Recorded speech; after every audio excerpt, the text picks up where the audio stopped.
The contents of the recording, extraordinary all the way through. There are, of course, two lines that stand out. One where the president tells the Secretary of State of Georgia to find 11,780 votes. That's one more than we need to win. And the second is when the president says, just tell people that you've recalculated the votes. Just tell the people you've recalculated the votes. That'll be fine.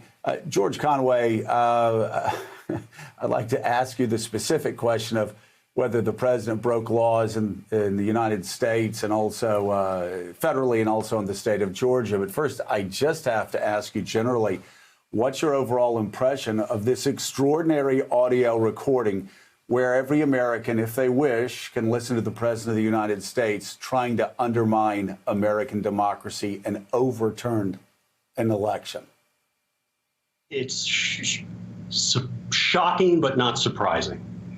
I mean, the real question that pops up here and pops up again and again is how delusional is he? Is he that delusional, or is he just desperate? And I think it's a little bit of both. He is absolutely desperate to avoid leaving office on January 20th. And he's delusional in the sense that he thinks there's a way to do it.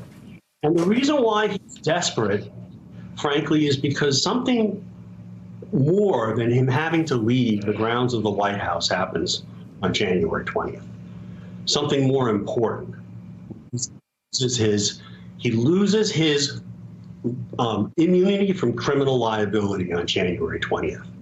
And that is something that it's been reported, that his aides have talked about, that he has talked about to his aides, according to reports on the New York Times and other newspapers. And it's something that, if you recall, a month ago, he gave a 45-minute or so address that nobody covered on the networks, but that he broadcast on Facebook. And one of the things he talked about was the fact that there's this investigation in the Manhattan DA's office of his finances, and that they're trying to get him. He's obsessed with the fact that he loses his immunity on January 20th. And that, I think, as much as anything else, explains his desperation here. It's not just that he can't take loss of the loss of an election, which he can.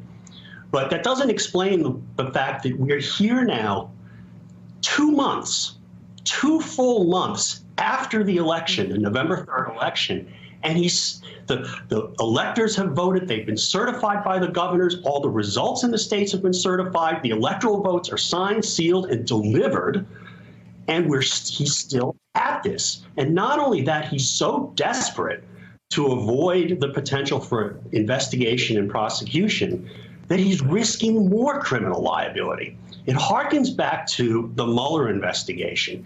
If he had just kept his mouth shut and cooperated with the Mueller investigation to some extent and not tried to interfere with it, that investigation, that report would have been just the first volume. It would have been about the Russian hacking and the contacts between the campaign and Russian agents, but it really wouldn't have involved him that much. He made that investigation, he's dumb as a rock, and he made that investigation about himself by trying to interfere with it.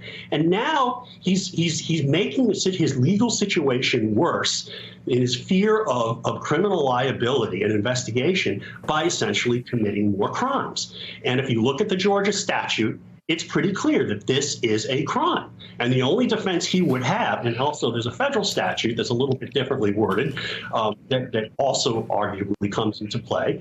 But his only defense to that, to a criminal prosecution on that score for this phone call would be that he's so delusional that he actually believes that he won this election, that he believes all the things that he said. And maybe he's convinced himself of that, but it's like if I broke into your house and I claimed it was my house and I was arrested, it might be a defense if I truly, truly believed it was my house. But I can't establish that just by saying, oh, I told 50 people that it was my house and I made a big deal of it. And, Lynn Wood and Sidney Powell and Rudy Giuliani told me it was my house. Not going to quite work. And especially when you're basically the world's biggest known liar, which Donald Trump is.